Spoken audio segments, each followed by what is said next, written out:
نحمدہ و نصلی و نسلم علی رسولہ الکریم۔ کسی کو قرض حسن دینا بہت بڑی نیکی ہے، ثواب ہے، جس سے دوسرا بندہ اپنی ضروریات پوری کر لیتا ہے اور بعد میں پھر وہ قرض واپس کرتا ہے، جتنا لیا تھا اتنا ہی واپس کرتا ہے۔ اس کو قرض حسنہ کہا جاتا ہے۔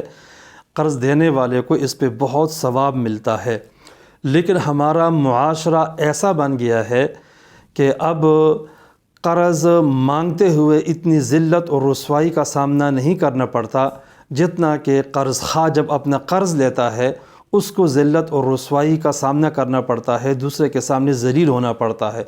اس لیے کہ ہمارے ہاں معاشرت، دیانت اور حقوق العباد میں بہت زیادہ کوتاہی کی جاتی ہے۔ شرعی مسئلہ یہ ہے کہ جس نے قرض لیا ہے اس کو بروقت واپس کرنے کا انتظام اور اہتمام کرنا انتہائی ضروری ہے۔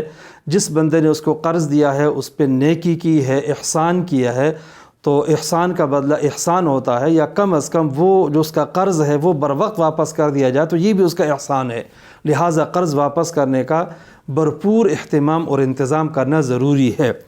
اب شرعی مسئلہ یہ ہے کہ جو بندہ مقروض ہے اور وہ قرض دے نہیں رہا، کیا قرض خواہ بندہ اس کے مال میں سے خود قرضہ وصول کر سکتا ہے؟